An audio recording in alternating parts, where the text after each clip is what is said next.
بسم اللہ الرحمن الرحیم. السلام علیکم. Welcome to my channel life of prophet Muhammad peace be upon ہم کے سیکنڈ پارٹ کے ساتھ حاضر ہوں. آج میں حضور اقدس صلی اللہ علیہ وسلم کے خاندان کے حالات زندگی کے بارے میں مختصراً بتانے کی کوشش کروں گی، لیکن اس سے پہلے آپ کا نسب نامہ جان لیتے ہیں. حضرت محمد صلی اللہ علیہ وآلہ وسلم بن عبداللہ بن عبد المطلب بن ہاشم بن عبد المناف بن کسی بن کلاب بن مرہ بن کعب بن لوئی بن غالب بن فہر بن مالک بن نظر بن کنانہ بن خزیمہ بن مدرکہ بن الیاس بن مزر بن نزار بن سعد بن عدنان. اور والدہ کی طرف سے آپ کا نسب نامہ یہ ہے: حضرت محمد صلی اللہ علیہ وآلہ وسلم بن آمنہ بنت وہب بن عبد المناف بن زہرہ بن کلاب بن مرہ. آپ کا نسب نامہ کلاب بن مرہ پر جا کر مل جاتا ہے اور آگے جا کر ایک ہی خاندان ہو جاتا ہے. قریش کی تعریف. حضور اقدس صلی اللہ علیہ وآلہ وسلم قریش خاندان سے تھے. حضور صلی اللہ علیہ وآلہ وسلم کے خاندان نبوت میں سے سبھی حضرات اپنی خصوصیات کی وجہ سے بڑی نامی گرامی تھے، مگر چند ہستیاں ایسی بھی ہیں جو آسمان فضل و کمال پر چاند تارے بن کر چمکے. ان پاک کمالوں میں سے فہر بن مالک بھی ہیں. ان کا لقب قریش ہے اور انہی کی وجہ سے ان کے اولاد قریشی کہلاتی ہے. فہر بن مالک قریش اس لیے کہلاتے ہیں کہ قریش ایک سمندری جانور کا نام ہے جو بہت ہی طاقتور ہوتا ہے اور سمندری جانوروں کو کھا جاتا ہے اور تمام جانوروں پر ہمیشہ غالب ہی رہتا ہے، کبھی مغلوب نہیں ہوتا. چونکہ فہر بن مالک اپنی شجاعت اور خوددار طاقت کی بنا پر تمام قبائل عرب پر غالب تھے، اس لیے تمام اہل عرب انہیں قریش کے نام سے پکارنے لگے. حضور اقدس صلی اللہ علیہ وآلہ وسلم کے ماں باپ دونوں کا سلسلہ نسب فہر بن مالک سے ملتا ہے، اس لیے حضور اقدس صلی اللہ علیہ وآلہ وسلم ماں اور باپ دونوں کی طرف سے قریشی ہیں. ہاشم کی تعریف.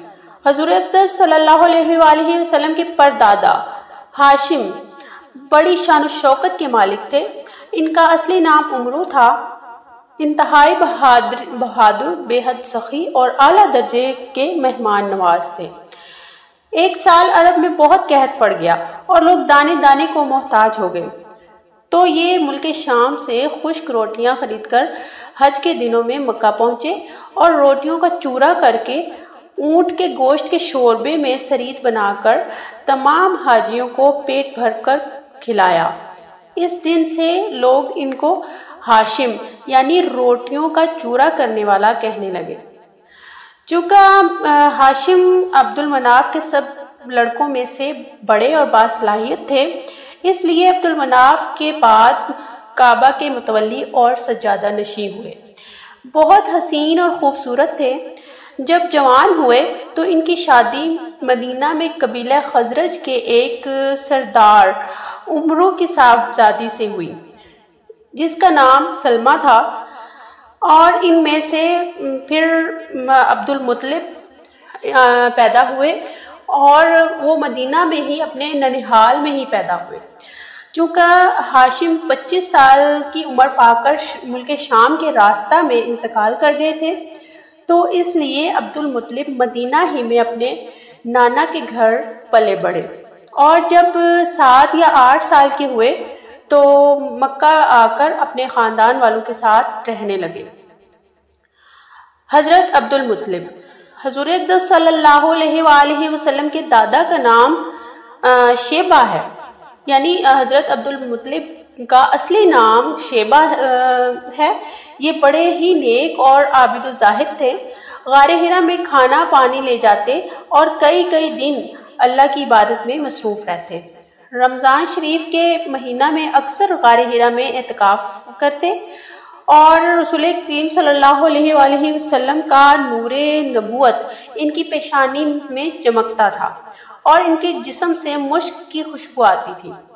اہل عرب خصوصاً قریش کو ان سے بڑی عقیدت تھی. اہل مکہ پر جب کوئی مصیبت آ جاتی یا قحط پڑ جاتا تو وہ لوگ عبد المطلب کو ساتھ لے کر پہاڑ پر چڑھ جاتے اور بارگاہ خداوندی میں عبد المطلب کے وسیلہ سے دعا مانگتے تو وہ دعا قبول ہو جاتی۔ یہ بیٹیوں کو زندہ درگور کرنے کے سختی سے مخالف تھے اور روکتے تھے، اور جو چوری کرتا تھا اس کے ہاتھ کاٹ ڈالتے تھے۔ اپنے دسترخوان سے پرندوں کو بھی کھلایا کرتے تھے، اس لیے ان کا لقب متمت تیر یعنی پرندوں کو کھلانے والا بھی پڑ گیا تھا۔ شراب اور زنا کو حرام جانتے اور عقیدہ کے لحاظ سے یکتا پرست تھے۔ آب زمزم کا کنواں جو بالکل پٹ گیا تھا، آپ ہی نے اسے نئے سرے سے کھدوا کر درست کیا اور لوگوں کو آب زمزم سے سیراب کیا۔ آپ ہی کعبہ کے متولی اور سجادہ نشین ہوئے۔ اصحاب فیل کا واقعہ آپ ہی کے وقت میں پیش آیا۔ 120 سال کی عمر میں آپ کی وفات ہوئی۔ اصحاب فیل کا واقعہ حضور صلی اللہ علیہ وآلہ وسلم کی ولادت سے تقریباً 55 دن پہلے پیش آیا۔ Thank you for watching this video. اس ویڈیو کا 3rd پارٹ دیکھنا نہ بھولیے گا۔ اگر اس ویڈیو سے کچھ نیا جاننے کو ملا تو پلیز اسے لائک کریں، شیئر کریں اور میرے چینل کو سبسکرائب کریں۔ 3rd پارٹ کے ساتھ ملیں گے۔ اللہ حافظ۔